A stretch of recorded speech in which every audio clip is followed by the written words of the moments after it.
I usually talk about how you can get your ex back, but in this video, a bit of a specific one, I will explain 7 signs that your ex actually never loved you. I do this video because sometimes people will spend a lot of energy trying to fix something that is not fixable. And also, when you get back with your ex, if that's what you are meant to do, you'll be stronger as a couple, knowing what really worked, what makes a couple working well. Jingle. IGetMyExBack.com. Everyone deserves a second chance. Before I move on, you can subscribe and comment. It helps me grow the channel and also interact with you. I reply to all the comments. Call me. I put some slots in my diary for you to give me a call. It's totally free. Sometimes just 15 minutes. Really help to have a new perspective on your situation and help you move forward. And you can take the quiz to know if you have any chance to get back with your ex. The link is in the first comment of the video. So the first reason, you've never been yourself. So you really felt that you were sort of always compromising, always have to adapt. And it's normal at the beginning of a relationship, you have to adapt. You're over-adapting at the beginning. But if for a very long period of time, you really had to always compromise, always say yes to everything your ex was saying, it's a sign that you were not necessarily meant to be together. 3 plans is a lot of physical, maybe your ex forced you to have a certain hairstyle or clothing or things like that. Mental, they were always pushing back. Every time you had an idea, they would say like, no, I prefer to do this and that. Daily, how, what we have for lunch, what we watch on Netflix, all these kind of things. So try to understand whether you've managed to be yourself with your ex or whether you were just living the life of your ex. In a balanced relationship, we have to take care of each other. Therefore, we accept our difference. We are different. It's 2 people different being together. So you have to find the middle ground. If you don't find that middle ground, if you're always on their side, it's not sustainable. Therefore, really spend some time to understand whether you were respected in that sense in that relationship. Just don't just listen to yourself. Second one, you couldn't have a proper discussion. You don't remember a quiet moment face to face where you could talk freely about deep stuff, laughing or discussing personal matters. Maybe he or she was not really talkative, didn't want to talk, didn't want to open up, didn't want to confide, didn't want to disclose anything of his personal or her personal life. You, in exchange, you don't listen, you don't get listened. Your problems, your worries, your ambitions that you want to share with your partner, you couldn't really share that with him or her. And therefore, you couldn't express yourself freely. If that's the case, again, it's a really, really bad sign that it's not going to work long term. It's not that it's not fixable, but remember whether you had that sort of problem with your ex when you were together.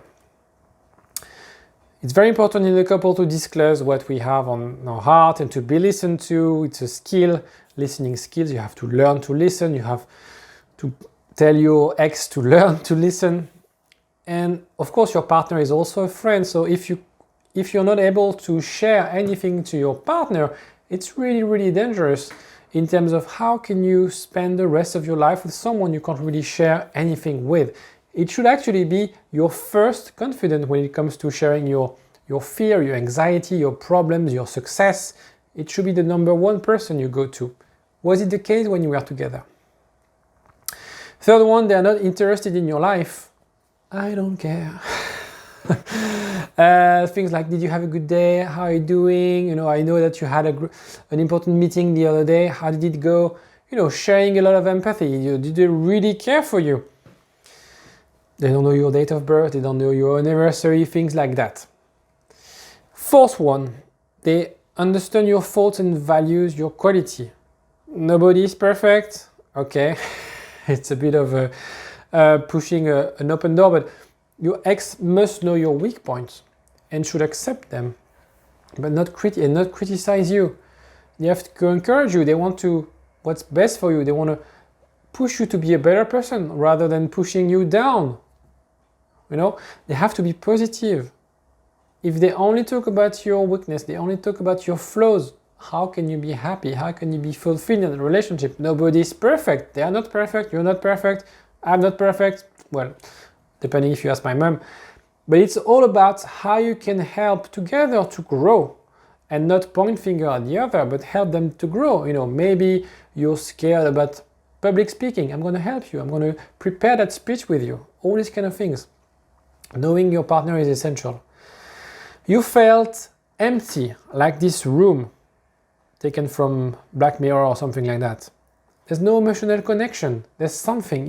You're empty. You live your life as you're in the passenger seats. At least you're not there.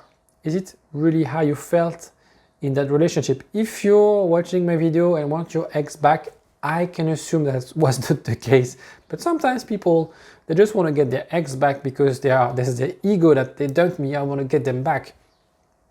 Why are you empty? Did you feel empty in that relationship? If that was the case, my advice, go on Tinder and date another someone else. Arguments and toxic behavior, devaluating the other, regular fights and arguments.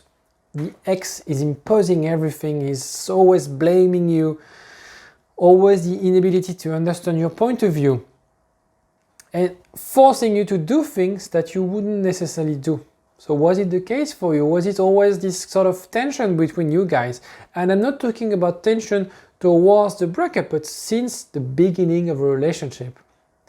If you were dating and be in a couple with someone and you had fights from day one, this kind of fight, these kind of arguments on a daily basis, on a weekly basis, strong arguments where you felt that you didn't understand each other, my advice, go on Tinder, find someone else.